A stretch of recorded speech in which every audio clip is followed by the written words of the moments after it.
Good morning guys. For this video, papakita ko ngayon itong bagong kong ginagawa na bangka ngayon.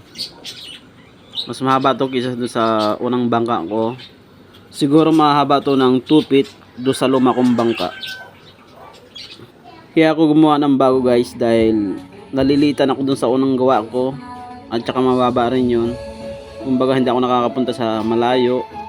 Lalo na't malalaki ang alon sa labas. Kaya naisipan ko na lang gumawa na ulit ng bago, mataas, mahaba, para kahit sa malayo o sa alunan, may laban tayo.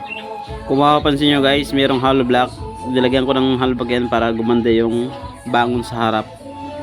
At ito naman yung nabili nating Santa Clara plywood na 1/4. Ang halaga nito ngayon guys dito sa amin is 930 per piraso. Yan, Santa Clara. Sa inyo guys, magkano to ngayon sa inyo? Hindi ko alam kung mura dito sa amin o mahal. Baka dyan sa inyo mura. Ito, nagpuputal ako ng plywood. Ang inuna ko munang sinukat yung is sa likod. Ang sukat nito ay 20. Sa harapan naman 14 para maganda yung bango natin at maganda yung laban sa alon.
At ito naman, ginuhitan ko na yung batsula. Patadaanan natin to ng yung balang na order natin sa Shopee.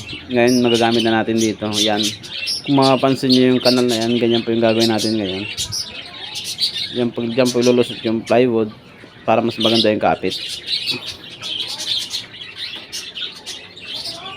Ito po yung nabili natin sa Shopee. Yung bala na po yan. Hindi ko po sure kung anong pong tawag dyan. Pero yan po yung ginagamit namin pang kanal dyan sa batsula. Ilulusot po dyan sa plywood.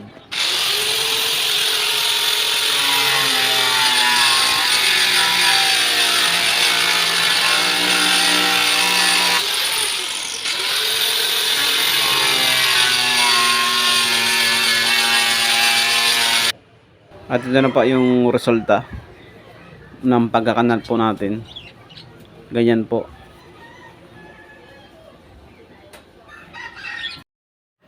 At ito na po yung final na pagkakabit natin ng plywood at saka batsula. Sa ngayon po, yan po muna ang upload natin ngayon dahil meron po tayo ibang ginagawa. Nagwi-welding po tayo. See you in the next part po na lang. Salamat po sa panonood.